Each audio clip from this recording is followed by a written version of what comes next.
Hey Virgos, how y'all doing? Welcome. We're going to be doing your general reading here. So let's get right into your meditation. It was brief yet vivid.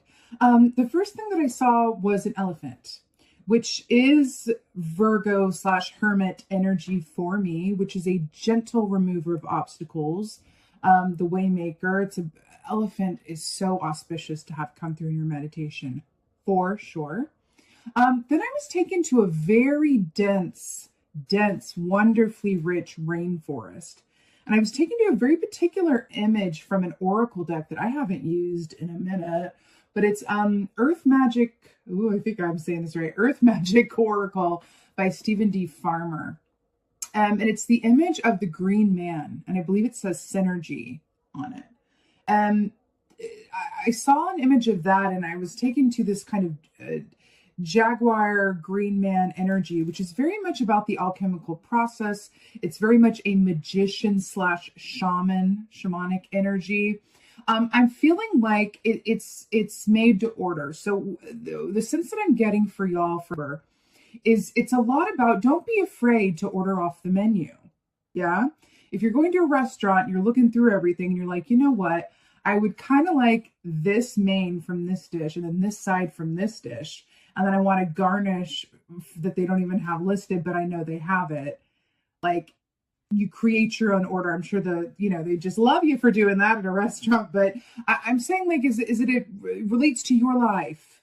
Don't be shy. Don't be afraid to custom order for yourself and order off the menu. I keep hearing that. It's a lot about what you create. That green man synergy energy is really about creating circumstances, opportunities, perspectives, relationships, solutions, I'm hearing, to things that are a blend, right? Maybe they're a blend of, more than one person's opinion. Maybe you're kind of bringing together in one pot differing kinds of people or different opinions or different points from your personal history and background, but you're bringing different things together that on the surface don't seem to go together, but you're bringing them together to find that together they work even more beautifully than they did in their original formations.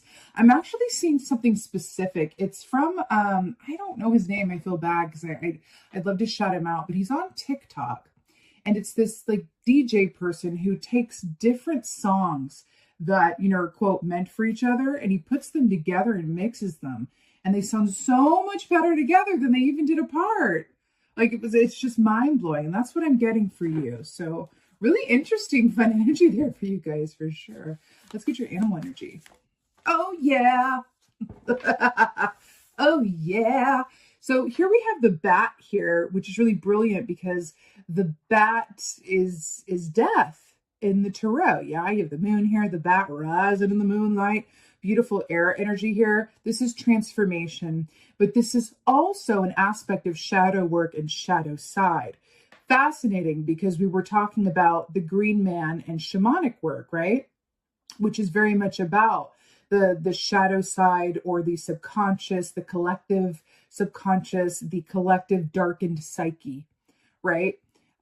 So this is really cool that this is coming out for you guys, but this is a rising again. This is a transformation. This is a rebirth. This is power. But what I'm really obsessed with, for you guys around this is that, remember how I said, like, ordering off menu or doing something that's custom made to order? Bats are very, if you think about it, they're not the most warm and cuddly. They're, maybe not a lot of children walking around with stuffed bats under their arms, like they're a bit of an acquired taste, or a bit of a more rare delight, I think, not as appreciated as they could or should be. But if you think about that, this is a very unique perspective on something that's coming to light, or a very unique lens through which to view something, right? So it's interesting. I'm getting that scene in or is it The Hobbit? It's The Hobbit. I forget which one, where they have to view this map to get to the Lonely Mountain, and it's only visible on a certain moon phase, on a certain night, like, with a translator, with Elrond. And so they can only see this certain, map, this script on this map under this certain moon. And so that's coming up here for me with this. So I do think that there's an emphasis on how you see something or something being revealed to you, possibly through surprising means or through dream time, or through, you know, it may just like hit you through the back door of the subconscious into your conscious mind. That's what I'm getting. All right. Let's see what's going on. Oh, one thing is going on.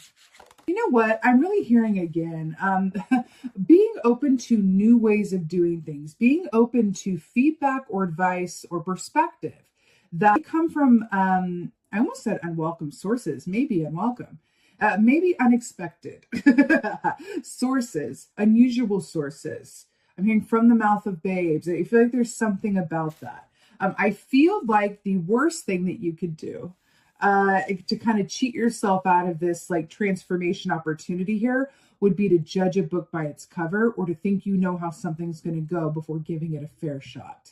Okay, so we got the Lady of Swords here. So this equates to the Queen of Swords, which is really lovely because the Queen of Swords here, you've got double air sign here, or air energy here. So this is Gemini, Libra, Aquarius, right? This rules the realm of the mind. Now the Queen of Swords has high discernment, high discernment. She's also the master editor, right? She's really good at editing out within her own mind space, right? What belongs there and what is of the past, right? What belongs there and what is just kind of mind noise meant to distract, right? There's something about that. What's interesting is that this bat energy here with the death energy, and then we have Queen of Swords, it feels like a big editing system or going through a process of, you know, taking things away. Right? Remember that alchemical aspect of it, taking things away, adding more of this and less of that.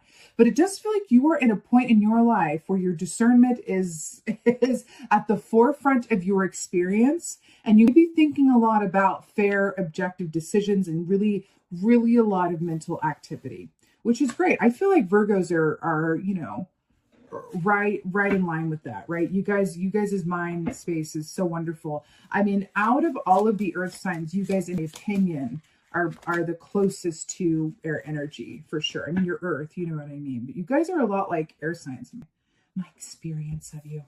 So here we have the moon. So, okay, seeing some commonalities here with the moon. So this is really brilliant. So this is Pisces energy here. But what's really beautiful about this is coming up in this context, we're talking about the way in which you view things. And then we have the Queen of Swords with these little spectacle things on here on her eyes. Like she's all about that clear vision, that clear perspective, right? And then you've got the moon here, which is about how things appear through the subconscious realm, right? Through the intuitive realm. Now, this also represents the unknown, right? What lies on the other side of something that it remains to be seen. Now, what I'm really obsessed with about this is, do you see this? Can you see that? Do you see this house here? I don't know why someone would build a house right on the ocean like that with no buffer at all, but, you know, live. I guess it's a risk worth taking depending on how you look at it. So there's a house here and the waves are crashing up on this house, right? They're about to have to evacuate, right? It feels like there is something that is changing within your foundation or the foundation of your circumstances. Literally, the foundation is shifting. And I do feel like it's related to something that leads to the rebirth or a complete new chapter of something else. This feels majorly transformational, yeah? Majorly transformational.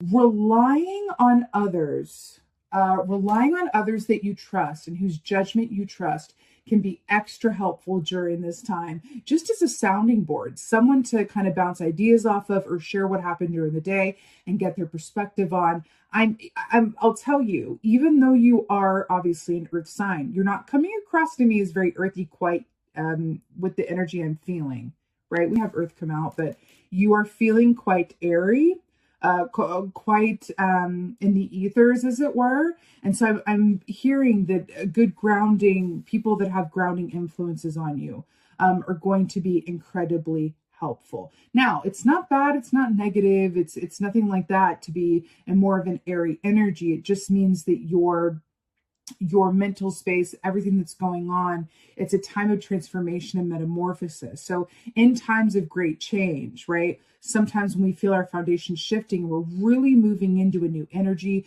new chapter, new perspective, whatever that is, new aspects of ourself are coming to light, whatever that is for you.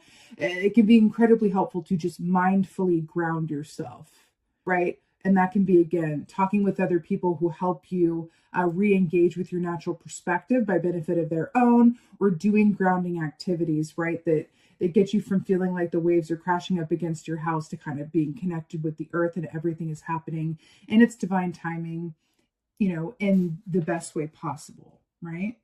But transformation is absolutely at the core of this.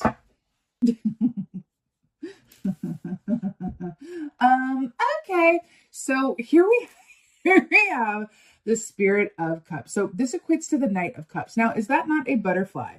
And we're talking about metamorphosis and transformation. Hello. So, right, we have more water here. So far it's air and water, really, with the major arcana of the moon. It's really interesting because if you look at how this is depicted, well, first of all, Knight of Cups traditionally is connecting to work and or relationships that are emotionally fulfilling, but very emotion forward, right? Which means it can be kind of changeable or movable or feel a bit intense, like the crashing of the waves, right? A little bit. But this is really interesting how this is depicted here in this deck with the Knight of Cups, because this shows someone in a proper chrysalis, right? Chrysalis slash, cocoonus for moths. So this is really brilliant how this is coming across. We were also just talking about ways in which to connect with your grounded self, or with the earth, or with activities or people, places, things that help you ground in, because you're feeling what with this air energy here, like really up, out of the earth and into your head, kind of in the upper spheres, like just briefly, because I feel like you guys are really air signs right now. So let's talk about air energy. Okay. Air signs, everything has a light and shadow side, right? And I feel like you have equal access to both shadow and light of air energy for this month. So on the light side of air energy, right?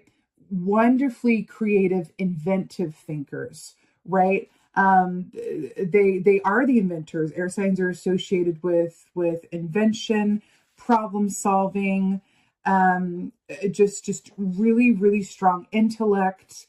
They really have a way of seeing things that can really change the world for the better, right? But the shadow side to air energy, great communicators, the shadow side to that is that sometimes all of that heady action never comes into quite physical, actualization. It never goes from an idea into the 3D, right? It's like a lot of great ideas, and sometimes the follow through isn't there sometimes, right?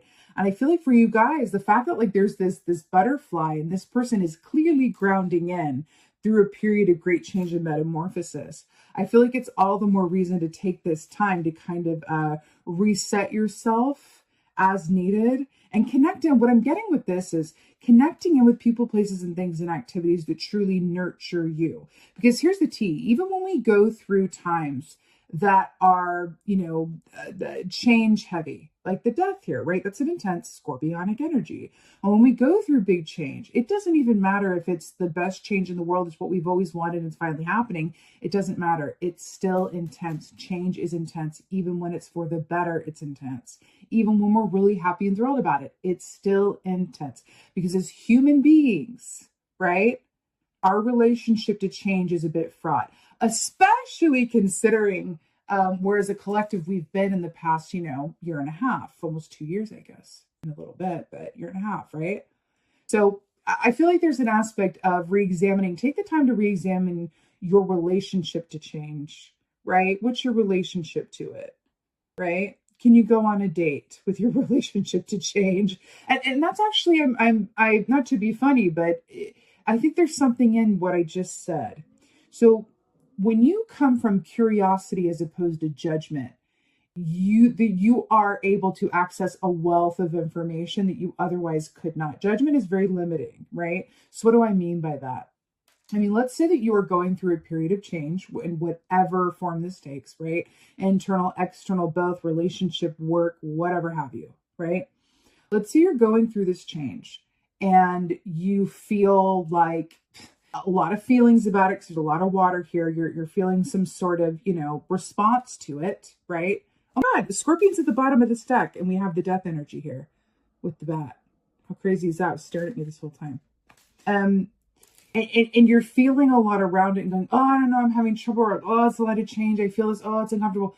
If you were to approach it from a place of curiosity and ask this shadow aspect of yourself, this is interesting. Let's have an interview. Aspect of myself that's struggling, or aspect of myself that's afraid, or aspect of myself that is really engaged right now at the forefront. What's going on? How do you feel about this? Why are you resisting this? Why did you react that way when that person said this thing earlier? What was that about, do you think? Instead of going, oh, why did I say that? Or, oh God, why did they say that? Come at it from a place of curiosity and interview yourself this month.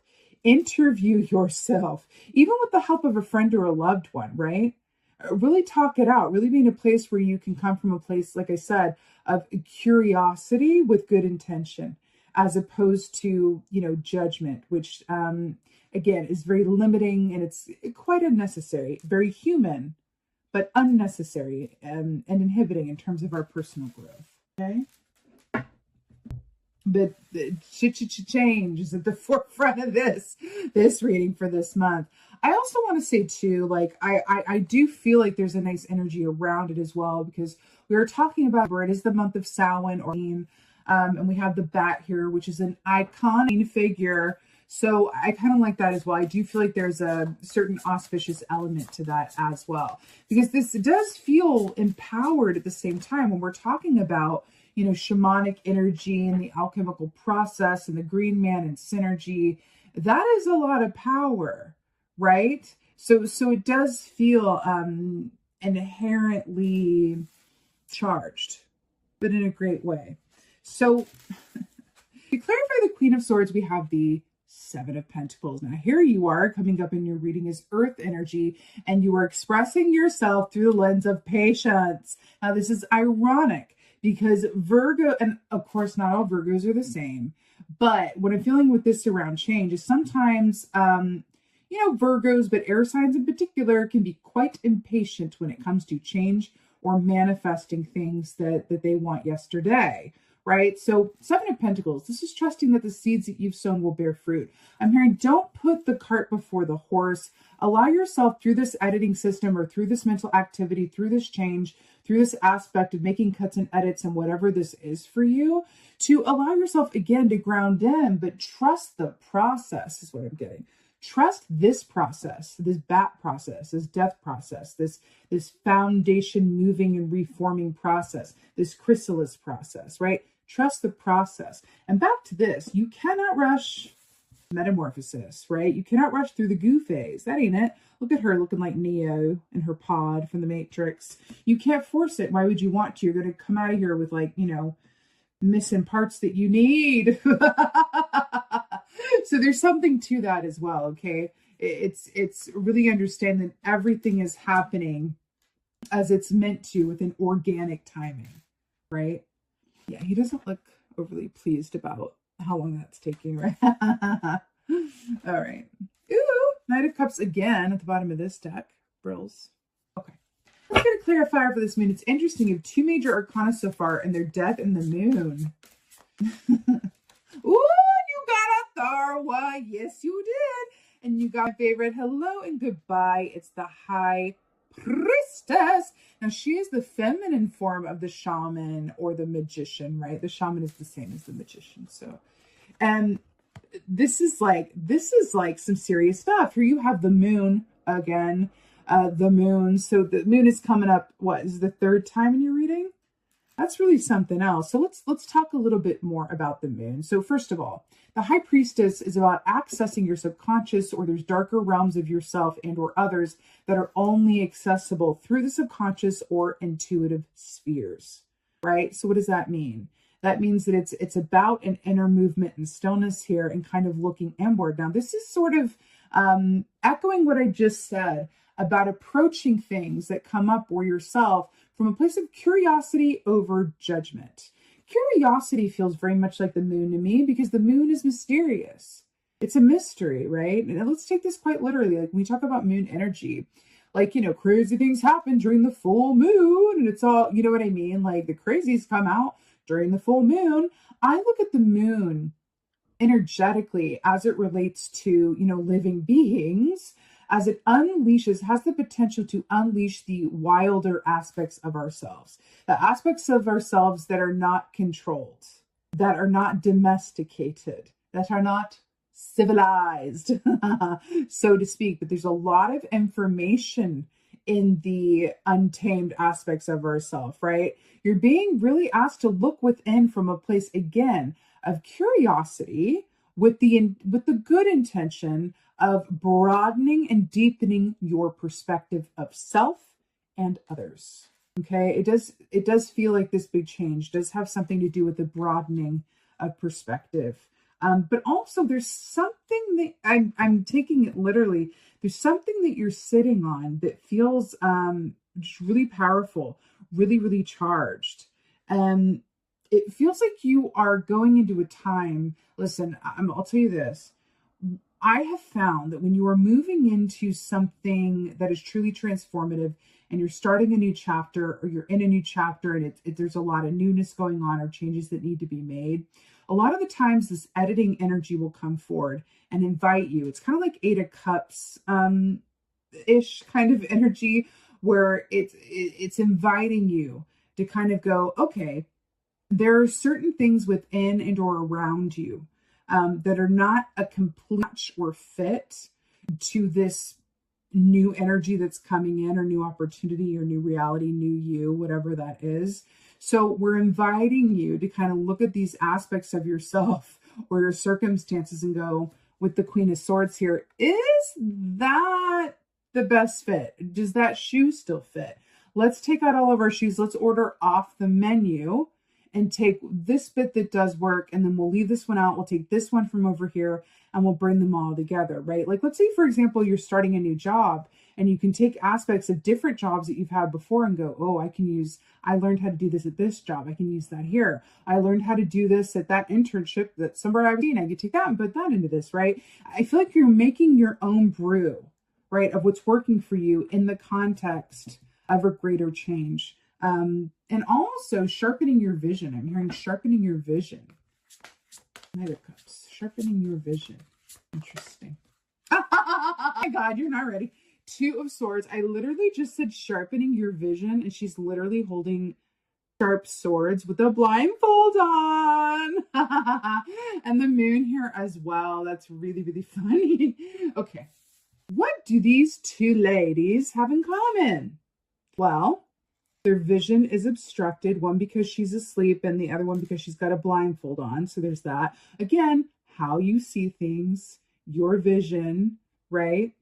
What else do they have in common? Okay, the one's like lying down and the other was seated. So there's this aspect of stillness as well. Let's talk about Two of Swords, right? Let's talk about Two of Swords. Two of Swords is such a beautiful energy, but it can be frustrating. It's a bit like, what are you trying to tell me? Right? Two of Swords is marrying together the heart and the head for conference and taking information from each and incorporating them both. I have to say, it feels like there's such a greater emphasis on what your head has to say for this month. You are being invited to incorporate your emotions, your intuition with the moon and the high priestess. These two keys are all about your intuition. Do not discount, incorporate more. Also, keep in mind that October is a very energetically ripe time to delve into your intuition, darling. And we're going into the darker time of year. This is right in alignment with this energy for you. So I'd say all you really need to do, or not do you, but it's really work with the energy that's already there for you, right? Work within the season that you're in. Work within the energy that's before you, that's accessible, right? I'm also hearing, again, along with the grounding yourself and taking time, please take time to slow down and be where you are at any given moment. You can overdo it, right? And kind of get to a point where it just feels like, oh my God, I really have done too much. I'm what's the word I'm looking for when you kind of get burnt out? So just a little word to the wise there about taking that time to ground in, being where you are, and balance all of this heady activity with your intuitive emotional sphere. It is there to inform you. Okay, it's not actually a burden like it feels like sometimes. It is there to inform you. Let's get an oracle. Okay, so we got the well watcher here, some water here. Wisdom, power of the divine, number 7. So the well watcher is very much how you see things. So back to this again, very much how you see things. It's your perspective. This is very much an energy of when you look in a reflective surface, like how clear is that picture with what you see? How are you seeing things? Are you seeing yourself to your greatest, through the lens of your greatest potential? Or are you seeing yourself through your own, self-perceived limitations? Now that also goes to your outer circumstances, your relationships, your relationship to money, your relationship to your intuitive self, to the past, I'm hearing, right? Very interesting. But again, we have this owl, right? Landing on this lady's shoulder here, this young youth's shoulder here. The owl is very much moon and high priestess energy. It's associated with both of those energies, which says, what can you see more clearly about yourself and others? Now, what's really interesting too is it's night and day and night and day and night and day. You're being invited to embrace the nighttime, the subconscious, pay attention to your dreams, and really allow yourself to observe yourself, right, through the lens of curiosity, but also incorporating your intuition in order to decipher what you observe. Okay? Your way in is through that mental realm of curiosity, right? Be Sherlock Holmes about it. But the key to decode what you find is through your intuition, which can only be seen under the light of the moon. That's the map, like in The Hobbit. This is really lovely, Virgo. I have to say, it does feel a bit mysterioso. Which I don't hate. But just saying, I do think that it might be very apt for you guys as well to give yourself a time and space in the quiet without a lot of outer stimuli, because I think that there are intuitive insights and epiphanies and ideas and problem-solving moments and realizations that want to come through for you that can only really come through when you're in a place of stillness or quiet or during the downtime. So all the more important. You don't want to miss that, as they come through for you. Okay. All right, Virgos. Here we go. This was your virginal reading. I so hope this helped and resonated. Would you do me a huge favor? This is my second reading back, so my hiatus. And I would love to know what you guys are up to. Please holler at me in the comments. Tell me what y'all been up to. Are you looking forward to it? Is it your favorite month too? Because it sure is mine. Let me know how you guys are doing. It's really good to be back with you. Like I said, I really love reading your comments. So definitely talk to me. Tell me what's going on. And with that being said, just thank you. Thank you so, so much for being here, for all of your continued support. And as always, and most of all, just thank you for being you, and be well. Until next time.